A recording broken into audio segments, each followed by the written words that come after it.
This is iRadio, the fountain of communication.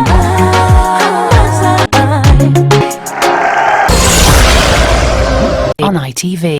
Well, I am currently outside of the Somerset House, where this time tomorrow.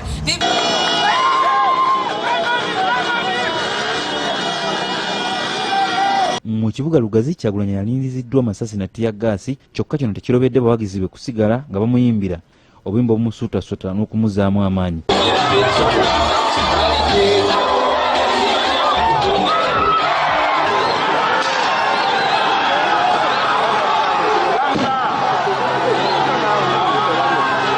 Nga talaga mukono Bwiko ne Lugazi Kyaggwe gy'asinzidde n'asaba bannakibiina kyakulembera obuterumaluma nga bakujubanira obutole bw'omugoyo yadde nga oludda oluvuganya lulemereddwa okusimbawo omuntu omu avuganya Yoweri Kaguta Museveni ku bukulembeze bw'eggwanga kyokka Kyaggwe abeena abategeezezza nti yadde nga kino kiganye bo beesalirawo ku muntu omu gwe baagala okulonda. Ng'ayogerako ku mikutu gy'amawulire olunaku lw'eggulo Jeeno Yoweri Kaguta Museveni omukulembeze w'eggwanga yalumizza Kyaggwe okuviirako okufa kw'abantu gye buvuddeko Kyaggwe kyayise ekyobulimba kubanga bangi ku baafa baakuba amasasi gatalinaako buyinza. Mu kugezaako okuzza embeera mu nteeko Tibuhabulo yasuubizza okulirira abaavibwako abaabwe n'abayononerwa ebyabwe. Kyaggwe kyalowooza nti kyakuwuddisa ggwanga kubanga ebisuubizo bingi ebikoleddwa omukulembeze w'eggwanga naye n'ebitatuukirizibwa. Okukuŋŋaana lw'ebyobufuzi ebwikwe Kyaggwe lwakubye ku ssomero lya Kasoga Primary School yategeereza abeeno nti bwakutereeza ebyenjigiriza singa bamulonda ku bukulembeze bw'eggwanga. Emukono nayo kubadde kukwatuka kw'amasasi ne Teargas era ekibuga ne kikyankalana.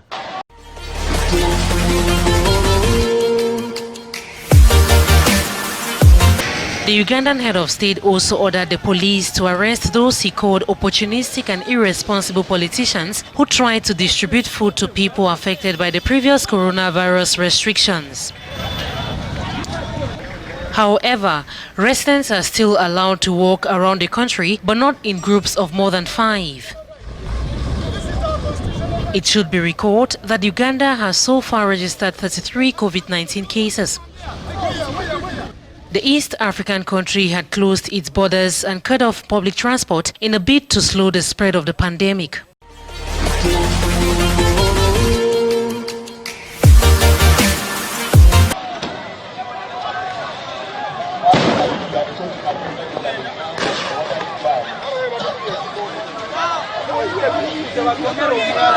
Kyokka Kyaggwe alemeddeko n'atuuka wabadde alina okusinkanira abantu be wabula olutuuseeyo embeera n'eddamu okutabanguka.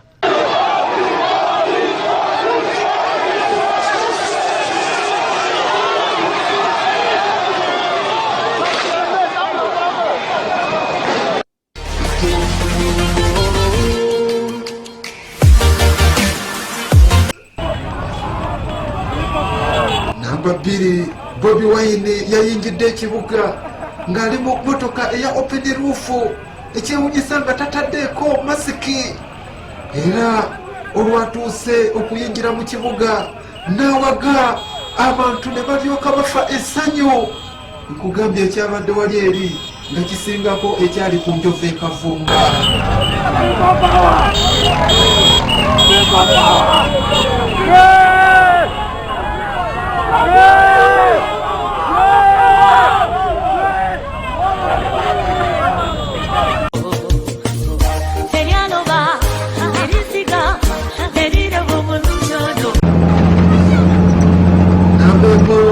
Wakati mu ssanyu emmamba yasumuludde Teargas n'amasasi naye ebyewunyisa abantu bo ne bongera okuwaga wakati mu Teargas wakati mu kubukula kwa Teargas n'amasasi.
online and start uploading. Good luck.